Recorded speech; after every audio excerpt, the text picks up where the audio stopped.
You are listening to the Free the Moms podcast. Welcome back, babes. Okay, you guys, I'm so excited. We have my new friend, Ashley, here. She's the journaling coach. And if you get turned off by the word journaling, stay with me because we are going to just invite you into writing things down on paper, maybe. And we'll tell you why you might want to be interested or why this might help you. But before we do that, I want you guys to go to lauraconley.com/free the moms to get a 7-day free trial of the Free the Moms membership. And that is where we do just that. So if you feel like you're waking up every day and your head is hitting the pillow and you're like, meh, this is your answer. I don't want you on your deathbed looking back with despair. I want you looking back with pride and fulfillment and love. And you guys, our entire lives are made up of every mundane Wednesday in October. And they all start with our mornings. And that's where we get really intentional and Free the Moms. So inside Free the Moms, we actually do journal or write stuff down every single day together in person, well, on Zoom, or we do it on demand. So you're going to want to get in there. And for November, we're going to have a challenge called Drop the Holiday Dread. So if you feel like you're really excited for parts of the holiday season, but you're also dreading the cards or the PTO BS or whatever, we're going to figure out how to do it in a way that feels good to you and safe to you without Karen from the PTO hating you. All right. So lauraconley.com/free the moms. Come join the membership. You get a 7-day free trial. You guys, this is like literally a no-brainer. So let's go. LFG. Ashley, the journaling coach. Welcome. Hello. Welcome. Thank you. I'm super excited for this conversation today. Me too. We were having so much fun before I hit record. I'm like, we just have to hit record. Okay, so Ashley, the journaling coach, introduce yourself to us. Tell us a little bit about who you are, what you do, and like, how did you become a journaling coach? Yeah, absolutely. So I love introducing myself as a human first, because that is a large part of my practice as well. So as a human, I love laughter. I love pizza with pineapples. I love story times on TikTok. And I love people. I love having a good time. I love beautiful conversation and just beautiful experiences. As a coach, I focus on putting the human first. Before any of us really got started in this world, like we were humans before we were anything else. And I think oftentimes I've seen that people kind of abandon their human experience for whatever other experience they want to have. And I'm like, no, let's hold on to that human experience. Let's honor that. And so that's what I do in my work as a journaling coach, be it in the corporate sector, within my virtual and in-person programs. Journaling coaching, it came about, I've journaled for over 20 years at this point. Oh my God, that's so cool. Yeah, I have loved it. It's been on again, off again, more consistently over these past few years. But journaling tons and tons. And then about maybe 10 or 11 years ago, I had gone through my very first breakup. And I'm like, the world is over. Like, what do I do? Who am I? All the theatrics. And I was journaling one night because I was sick and tired of the experience, right? It's like, oh, my friends are tired of hearing about it. They never vocalized that, right? But that's what my mind assumed. My friends are tired of hearing about it. I'm crying in the car. I'm crying between clients. I'm crying in the shower. I'm just a mess. A big old ball of stress, right? Over some man. What in the world? So I'm going through the motion. And one night I was laying on my floor. It's 11 something at night. And I'm just journaling. And I'm like, God, please, this cannot be the only thing that happens in this space. I'm just a wreck. I feel like I am losing my mind. And in that moment, it was so clear, Laura. I know for sure, the Lord told me, give this back to other people. And I'm just okay, the tears dried up. And I'm alert. I'm okay, what does that look like? What do I do? And in that, it was the same way that journaling was helping me to cope, to mend, to heal, to discover myself, to start to feel again. The same way it was giving me that, I was then instructed to give that back to other people. Mm-hmm. And so I started doing workshops for kids at the time. And I'm the kids have to know their emotions go beyond mad, glad, happy, sad. So how can I do that? So they learn now versus in their 20s or so, I did, I was so emotionally underdeveloped. Yeah, but that's essentially that. So from that moment of doing the workshops with the 5th graders, 7th graders, I started there. And then I started helping people tell their breakup stories. And it really just took on its own life from there, because I think that so many experiences feel one-sided. So it's oh, I'm in this breakup space. I I'm sad, I'm miserable, I'm this, I'm that. But I'm like, in order to give people hope, to let them know, hey, this is just a space, it's just a season, I would interview people and they would tell their breakup stories. So I would ask questions like, what was your forgiveness journey? Or what song did you have on repeat? Or honestly, like, even like, what's the craziest thing you did? Like, talk me the breakup. So I would have had those conversations with them.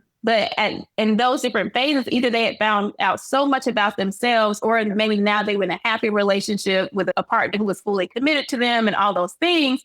And so I just wanted to show people, like, in that space you're in, like, it can look different on the other side. So the other side of your now, like, there is something else that's there.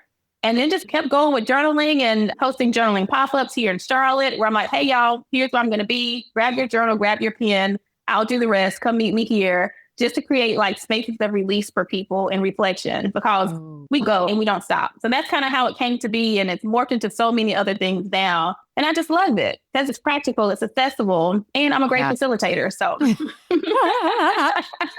good job saying that out loud, Ashley. Yeah. Okay, so next time I'm in Charlotte, one of my best friends lives there. We will come to a pop-up, or we'll probably force you to have a pop-up for us. Absolutely. I love it. So what do you say to the person that's like, I'm not a journaler. I'm just not a journaler.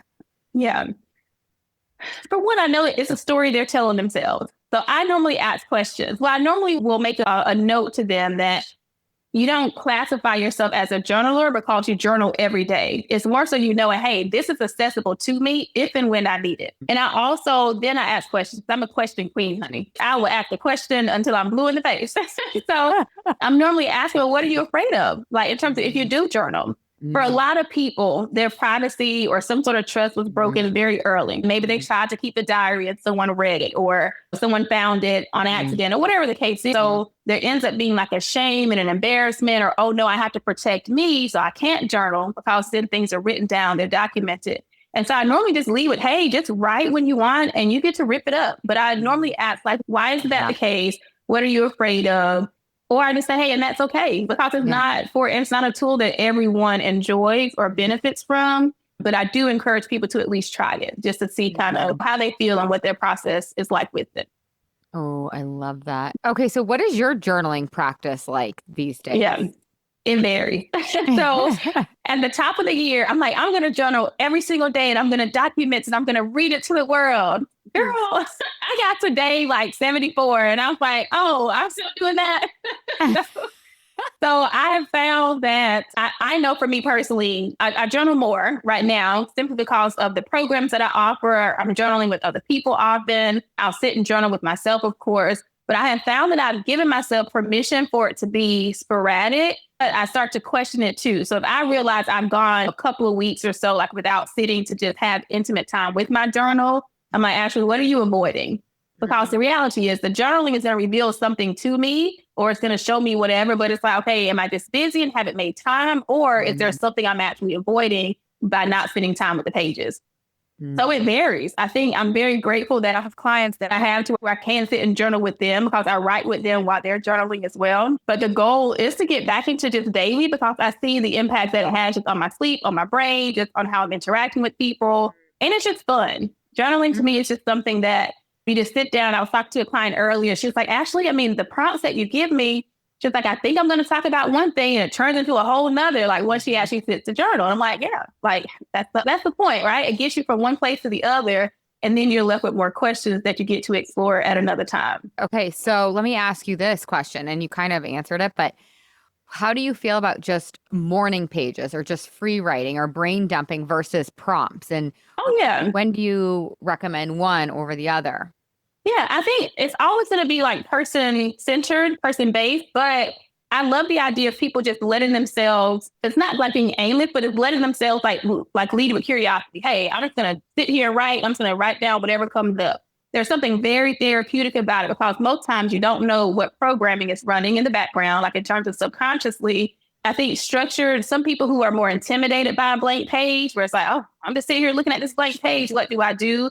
At that point, I recommend journaling prompts, because it gives them a question, right? And then they're able to let themselves go and find the answer, or just respond to it. But I love it all, because the goal is just to get it out of here, all the rumination that happens, all the overthinking, even like the negativity that naturally happens in our brain. I have discovered that if I'm sitting and thinking, it is a different show up there, honey. But when I journal, it feels more hopeful. It feels more exciting. It feels like, oh, I have multiple perspectives. So I think whatever floats people's boats. But I think if someone finds themselves in a certain space in life and they're like, oh, I'm really curious about this particular thing, have journaling prompts like on that one thing so you can keep exploring that. But if you're just like, yeah, I love the idea of blank page, let me just write and just see and kind of reflect on my own, I say go for it. I feel like it's so helpful because when it's ruminating, like you're saying, and it's inside your brain, it feels like it's you. It's so close. You can't separate. There's no separation. When you literally put it on the paper, you can show yourself, oh, this is not me. Yes. These are just like some silly, probably survival-based lower brain thoughts. And like now I have choice over them because I feel like when they're in my brain and they're doing all the spinning and all the crazy shit they do, I don't feel like I really have that much choice over them. It's real at that point. Yeah, it is like, oh, this is life. This is reality. I'm living in a reality and I have no control over it whatsoever. But dumping it on the page, just seeing it in black and white, it makes the clarity that comes about, right? Because there's a certain type of clarity that we cannot get like in our brains. So whenever it is a matter of, and that's why people love expressive art, expressive writing, even music, like all of those things, because it gives word and gives some sort of narrative to what you're experiencing internally because the vocabulary isn't there. Journaling gives you the vocabulary, or at least a starting place for it. And I think once you're able to see it, it's like, okay, I can decipher from what's real and then what isn't. What are your all-time favorite prompts? Like if you had one or two or three, like what would be your go-to all-time faves? I love this question. I'm going to kind of not use prompts that I have used before because there literally are some go-to ones that I'll have people do like an acronym. Like I love acronyms. And so say if someone's talking to me about freedom, right? Freedom or liberation or anything like that, then I have them do an acronym for whatever the word is that they are currently navigating. I had a friend once and they were talking about, I think like procrastination or something. So we're having a conversation around it. We were kind of talking about some journaling around it. And I had her write about procrastination from the vantage point of, okay, creating an acronym for it. And then instead of you creating words that reflect the negative side of procrastination, give yourself like words that are more preventative, right? This is how I feel when I don't procrastinate, and just allowing for it to be that she wrote from that space, because then she had a reference point. Okay, well, if I know this is how I feel after, but this is how I really want to feel, let me actually take action. But I love a good acronym. I honestly, sometimes even like the today I feel or today I am.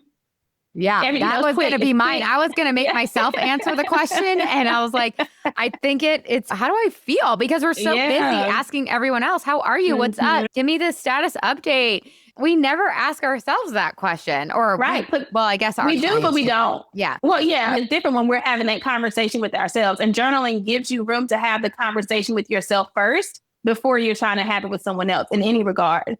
So I also think that I need more of, that's always just a really great one, because to your point, how often are we pausing and really saying, okay, what do I need? If I center me right now, what do I need more of in this moment, this week or this month? And then allowing for it to be that we just let like our conscious just flow, right? And just see like what comes up.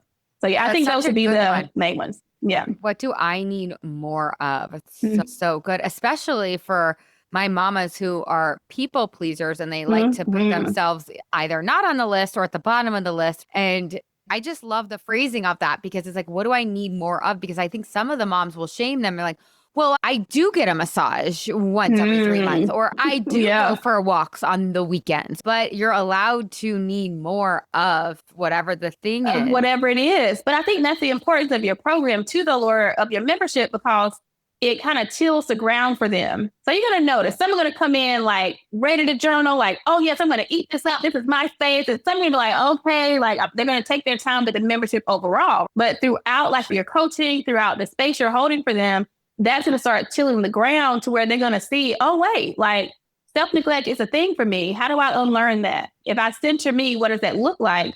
And that will let them be that much more open and honest. So when they sit down to journal, simply, I need more of, they're going to let themselves do that without like the guilt, without the shame, without the questioning, or oh my gosh, well, maybe I'm feeling entitled if I want to take lunch twice this week. It's like, no, like, it's okay. I think with that, so even as I was reading like through like your site, like with your membership, I'm like, this is so healthy and it's so good because people, mine specifically, it's rare that there's like this full on permission to be a woman, to be a person, to be a human. It's like everything is filtered through. Wait, I'm a mom, I'm a mom, I'm a mom. And it's like before, I say that often with my mom. My mom had her first child at 18. I'm like, she had 18 years of life before any of us came along. So I'm like, who is that person? So it's also like giving your children or those that you're raising and taking care of, giving them insight on just who you are as a person and what you enjoy. And that way they're able to see you, hey, this is my mom, and she's also like this fierce woman who, you know, who loves X, Y, or Z and who's great at blah, blah, blah. Yeah, I'm so excited about what you're talking about because it then gives your kids permission to be a whole, embodied, multidimensional person. Yes. Because part of this mission of Free the Moms really is to show our kids that we're allowed to be on the list so that the martyrdom stops. It's our job to interrupt it. We have to go first, and we have to feel the feelings of guilt and go to girls' night and do it anyways. Like, I want to start this like challenge called like felt guilty, did it anyways. I don't know if anyone would sign up for it, but and they would. You think they would? Because people know that they need it. People know that like they know they're experiencing so much like guilt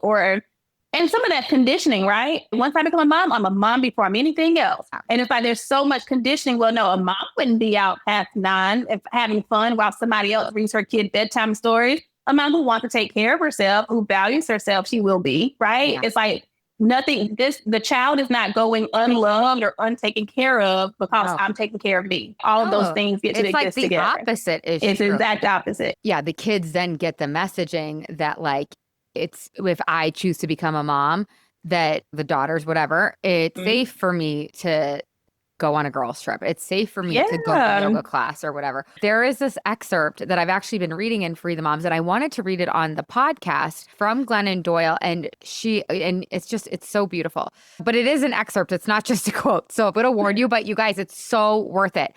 And this is like, I just want to give a little bit of context here too. I have been giving myself so much permission to be a weirdo, to do what I want when I want, to go rogue on the podcast, even though Ashley might think I'm a psycho. So I just want to also give you permission. Okay, so we're doing a challenge called Felt Guilty, Did It Anyways, but in the Yummy Mummy Masters, which is one of my weight loss programs, we're doing a unhinged challenge because I'm like, we're too hinged. There's too much structure. Right? Yeah, it's hinged. Okay. So Glennon Doyle says in Untamed, she says, I ask myself, is the decision to continue abandoning yourself really what your children need from you?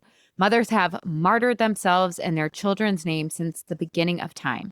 We have lived as if she who disappears the most loves the most. We have been conditioned to prove our love by slowly ceasing to exist. What a terrible burden for our children to bear, to know that they are the reason their mother stopped living. What a terrible burden for our daughters to bear, to know that if they choose to become mothers, this will be their fate too. Because if we show them that being a martyr is the highest form of love, that is what they will become.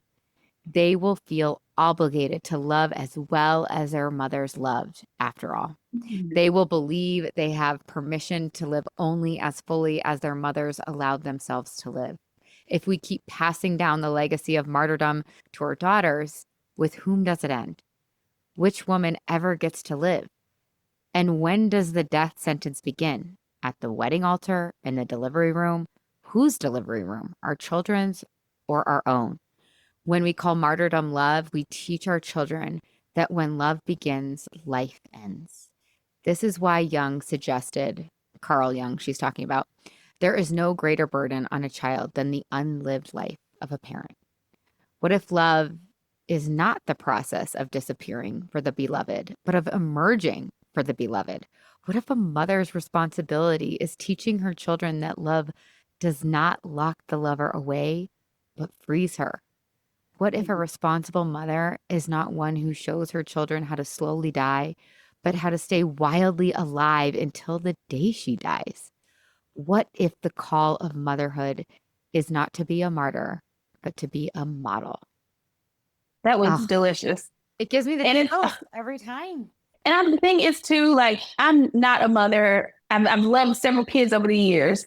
But I think that when I think about the people that I've had the privilege of supporting and babysitting for and all of that, I can recall like some of the moms going away for like a week or 2 weeks at a time. They're not calling me. They're like, these kids are in good hands.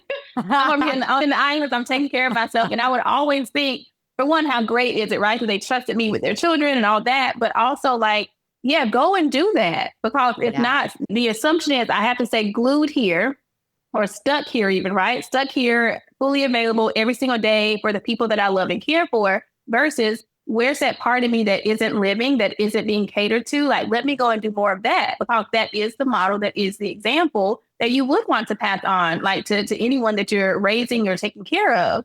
And I think that particular excerpt, I'm so glad you read that, Laura, because it's like, powerful is not even the word. There's so many layers to it, but it's like people don't know when it's happening, right? I think it happens bit by bit, decision by decision. And then it's like, oh, wait, like I'm 65 and I just don't even know what next I want to do, versus, hey, I tell people often, I'm like, take you with you. Wherever you go, take you. Because we leave certain parts of ourselves at home. All right, well, I'm going out to be a mom. Let me leave my charisma at home. Let me leave this, or let me leave whatever at home. And it's like, no, like even down to how people dress, right? Mom's like, get out there and do your thing. That stuff does not go away because you gave birth to someone, or because you adopted someone, or because you are raising someone. Like, still let those parts of you speak about you and for you, versus trying to hide those things away because of whatever misconception they may have about motherhood.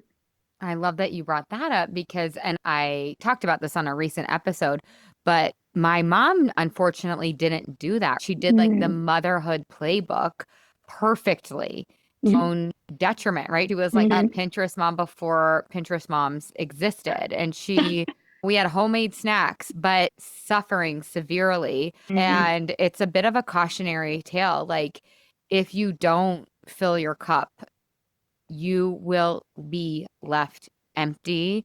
And to the point, like, we're at the point now with my mom where like we don't know if she can get it back. Like, it's so sad. But she is suffering from treatment-resistant depression and anxiety, and tried to take her life last year, which was just horrible. Yeah. But she has my permission, but I am talking about it more and more because, well, first of all, I think it should be talked about, mental health, but also just like, hey, like, she didn't give herself the permission to take care of herself during motherhood because she thought she was doing it right.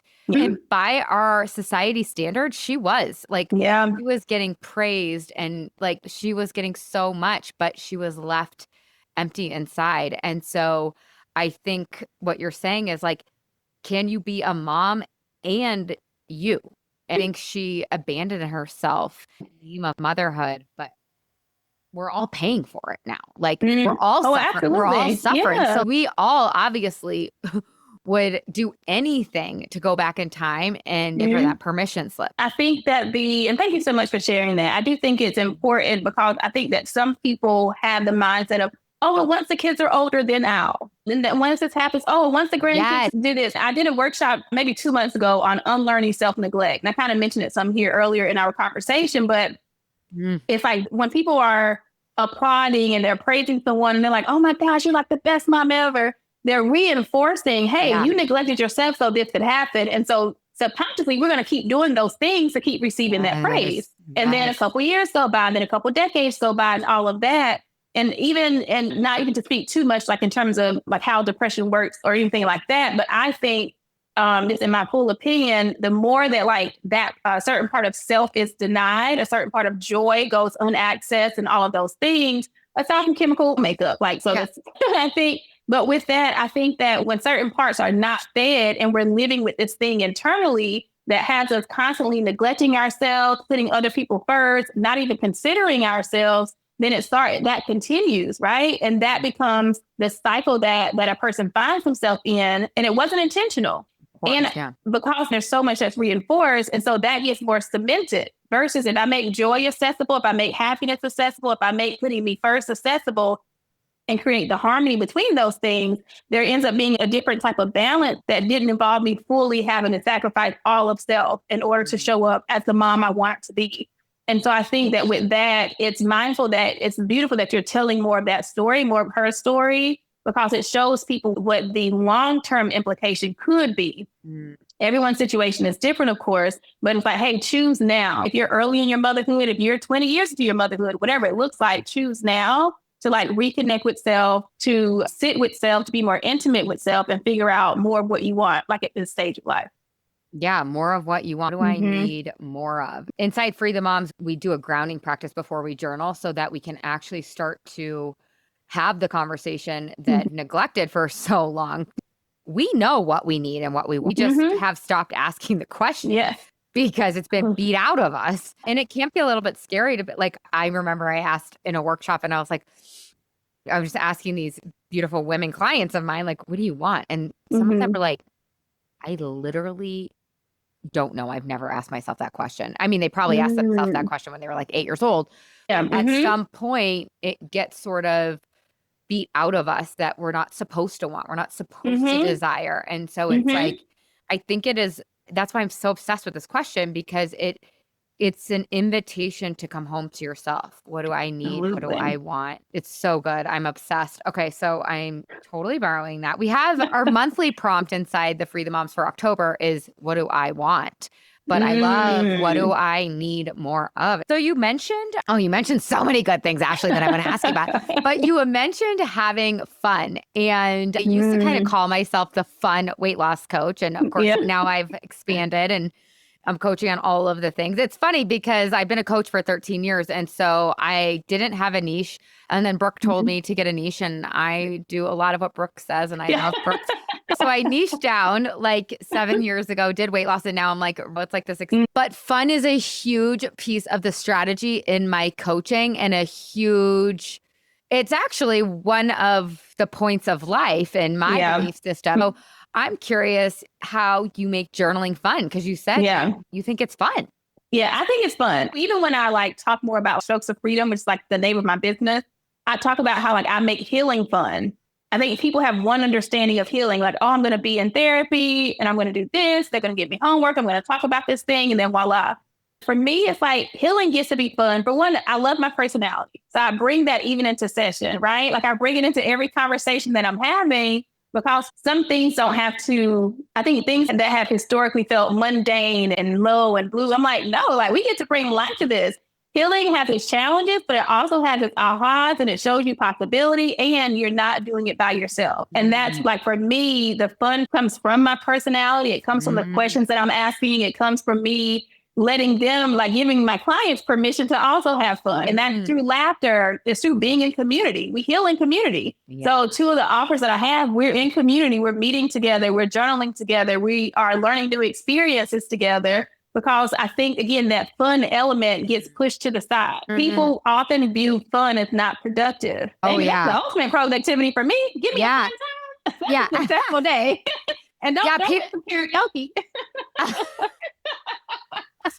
I love that. Oh, it's so good. People think it's like frivolous, right? They're like, oh. Or you have to earn it. Yeah, it's like, oh, well, do all these things and then you earn fun. No, I'm going to wake up ready for fun. I'm going to wake up just expressing gratitude and all of that, because life, if you choose to live life in a way that is boring and that's, oh, let me wait for the reward. No, I'm the reward, right? Joy is the reward. Peace is the reward. I get to experience those things now. They don't have to go on the back burner. So I fold so much of that. We can't be who we are as people and not have that as a part of something we produce. Yeah. If my personality as an individual person is bubbly and fun, and I get into my sessions, I'm like, okay, yeah, tell me more. No, I'm like, okay, and then what happened? Same. Okay, tell me about whatever. Yeah, like, people need more of that, because it operates. Fun to me operates kind of like electricity. Like you can light someone else's fun up as well, right? Yes, you can charge someone.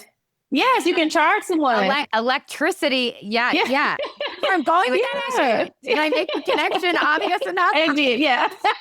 Oh my God. I'm literally obsessed with you because you're so fun. Yeah. I think it's another one of those traps. Like I can't be fun. Yeah. I don't know. Like fun is silly. Fun is, like must be nice. I don't know. I think that it's a trap because I think we're scared to be like silly, or I truly believe a lot of us are very fun. Maybe there's like a couple serious people out there, but it's like think Just of two. Kit. Yeah, just there's two serious people. They are not listening to this podcast, I'm sure. I believe that everybody has fun in them, their own special kind of uniqueness. Absolutely. That we're scared because we're afraid to be interpreted as like, I don't know, silly or dumb or stupid or whatever. But it's professional or any of that. Professional, exactly. Yeah. Well, I was going to say, I think that again, so much of that comes from conditioning because who made the rules? Who decided what professionalism is? There's this Black woman that I saw, and I can't recall her name, but she was on like my TikTok, and she's just like, who says like blue hair can't be professional or whatever it was? So she made a whole song about it. And it resonated so much because I think people do find themselves like, okay, I want them to take me seriously and I want for them to know that I know what I'm doing, but also like, I love these other things. And I'm like, those things can exist together. That doesn't have to be an either or, but if you're fun, whatever your fun is, take that with you everywhere you go. Because if not, you're abandoning that part of yourself for fear that it won't be accepted. It's going to be rejected. I'm going to be judged. Okay. And then what?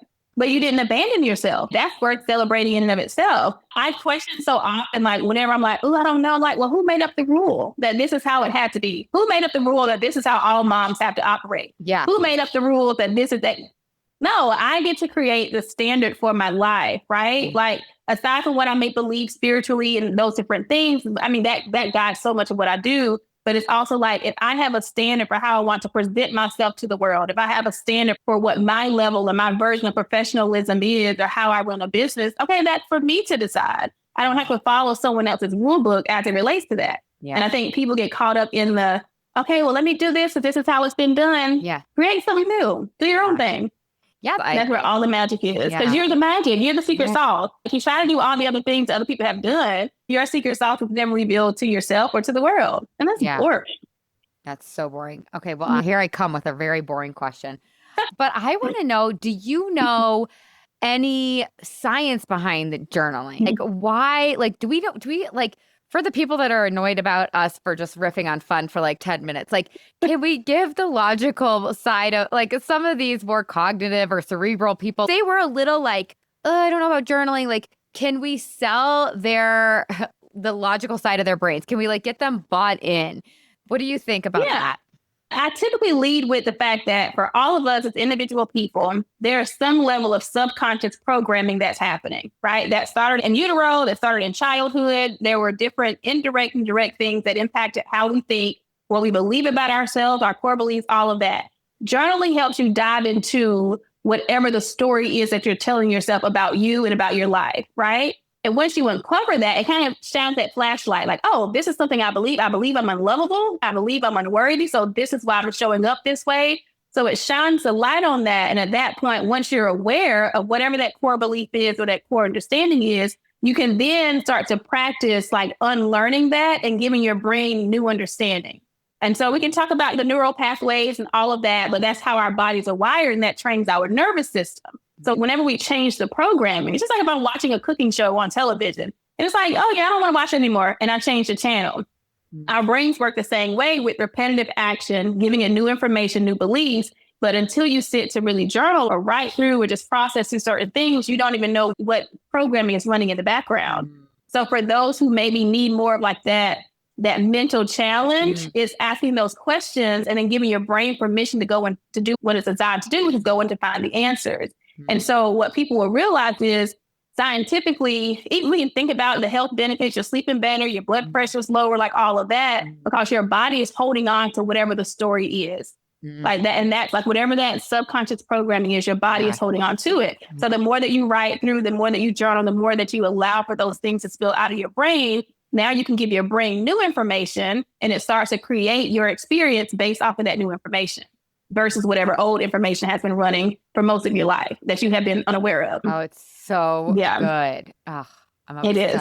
I'm obsessed. Yeah. Okay. I could just talk to you like, you guys, I'm going to make Ashley be my like real friend. I just love you so much. Okay.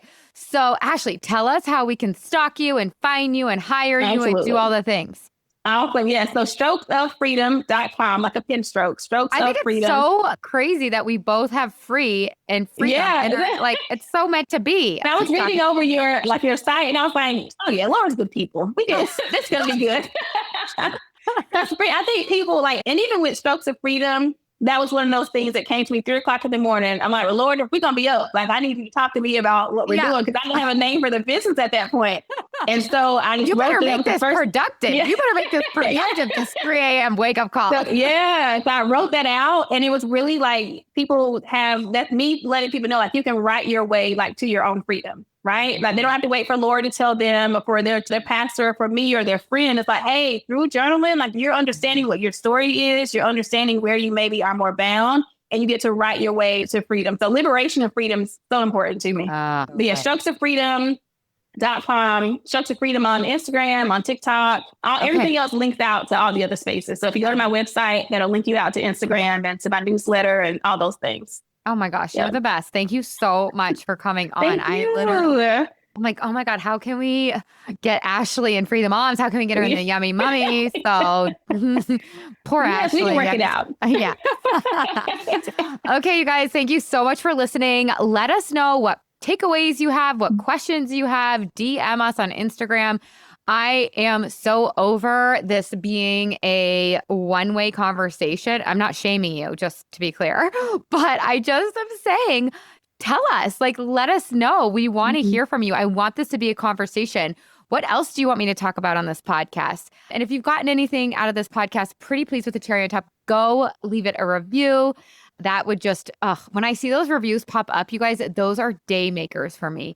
And I know you already know that Free the Moms is right for you. Go to lauraconley.com/free the moms and let's do it. Let's free you. You're going to be blown away by the morning magic calls that we have, the workshops, the coaching, the challenges. I will see you inside. Go get your 7-day free trial. I love you so much. Have the absolute best week ever.